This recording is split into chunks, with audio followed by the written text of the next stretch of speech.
Assalamualaikum warahmatullahi wabarakatuh. Hai teman-teman semua, kembali lagi dengan saya Arteo Eidra Ahira dengan NIM 222100318. Saya merupakan mahasiswa aktif S1 Perbankan Syariah dari Universitas Alma-Ata Yogyakarta. Video ini saya buat untuk memenuhi tugas fikih muamalah yang diampu oleh Bapak Muhammad Zidni Nafi Hasbi, SE, SIF, ME.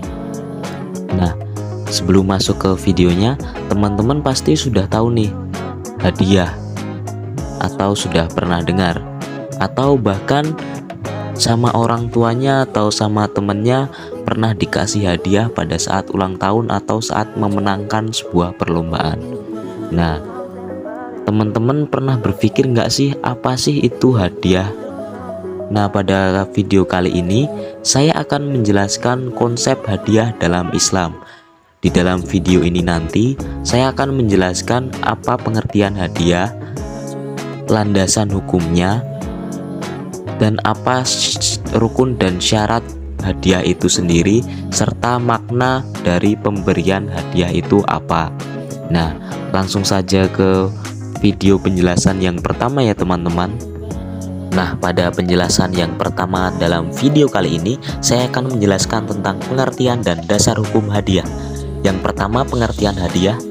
Hadiah adalah penyerahan hak milik harta benda tanpa ganti rugi yang umumnya dikirimkan kepada penerima untuk memuliakannya. Secara sederhana, hadiah dapat diartikan sebagai pemberian dari seseorang kepada orang lain tanpa adanya penggantian dengan maksud memuliakan. Menurut Sayyid Sabiq, hadiah itu seperti hibah dalam segi hukum dan maknanya. Dalam pengertian ini, Sayyid Sabiq tidak membedakan antara hadiah dengan hibah dalam segi hukum dan segi makna. Hibah dan hadiah adalah dua istilah dengan satu hukum dan satu makna, sehingga ketentuan yang berlaku bagi hibah berlaku juga bagi hadiah. Sedangkan menurut Muhammad Qol-Aji, hadiah adalah pemberian sesuatu tanpa imbalan untuk menyambung tali silaturahim, mendekatkan hubungan, dan memuliakan. Nah, sedangkan dasar hukum hadiah terdapat pada Quran Surah Al-Mudaththir ayat ke-6 yang berarti, dan janganlah kamu memberi dengan maksud memperoleh balasan yang lebih banyak.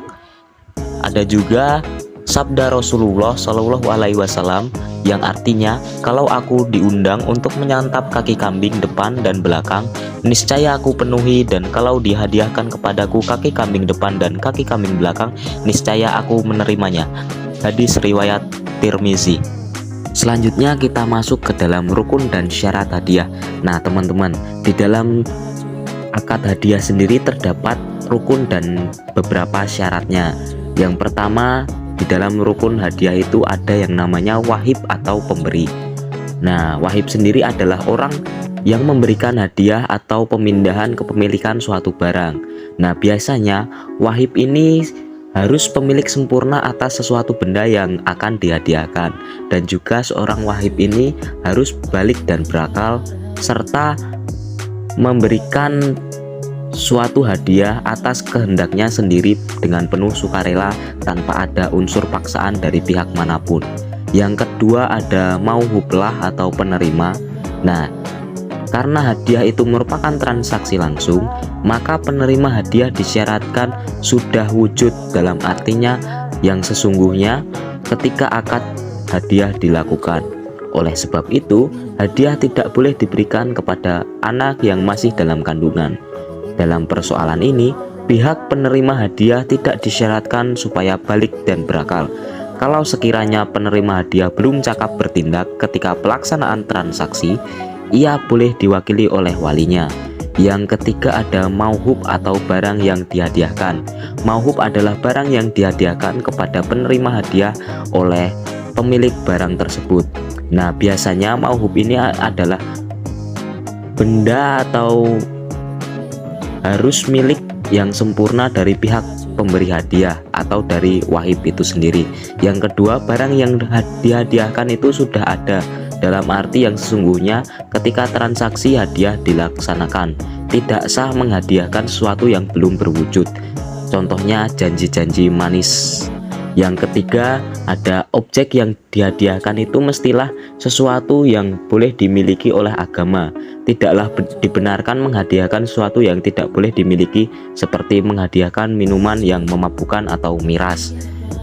Dan harta yang dihadiahkan tersebut mestilah telah terpisah secara jelas dari harta milik pemberi hadiah. Dan di dalam rukun yang keempat ada sigot atau ijab kabul. Nah, dalam pemberian hadiah, yang menjadi sasaran ialah kepada sigot dalam transaksi tersebut, sehingga perbuatan itu sungguh mencerminkan terjadinya pemindahan hak milik melalui hadiah. Ini berarti bahwa walaupun tiga unsur pertama sudah terpenuhi dengan segala persyaratannya, hadiah dinilai tidak ada bila transaksi hadiah tidak dilakukan. Pada materi yang terakhir pada video kali ini, saya akan menjelaskan mengenai hikmah-hikmah apa saja sih jika kita memberikan atau menerima sebuah hadiah itu sendiri. Nah, yang pertama, memberi hadiah dapat menghilangkan penyakit dengki, yakni penyakit yang terdapat dalam hati dan dapat merusak nilai-nilai keimanan. Yang kedua, pemberian hadiah dapat mendatangkan rasa saling mengasihi, mencintai, dan menyayangi antar sesama. Dan yang ketiga, hadiah atau pemberian dapat menghilangkan rasa dendam. Mungkin itu saja yang dapat saya jelaskan di dalam video ini. Saya harap teman-teman semua mengerti ya dengan apa yang saya jelaskan di dalam video ini. Nah, jikalau ada pertanyaan dari teman-teman atau ketidakpahaman dalam materi yang saya jelaskan, teman-teman boleh nih nulis di kolom komentar di bawah ini. Jangan lupa like, komen, share, dan subscribe juga YouTube pribadi saya agar subscribernya meningkat. Nah, terima kasih atas perhatiannya dan mohon maaf jikalau ada kekeliruan atau kekurangan dalam pemberian informasi dan kesalahan kata di dalam video ini. Thank you for your attention and see you in the next video. Wassalamualaikum warahmatullahi wabarakatuh.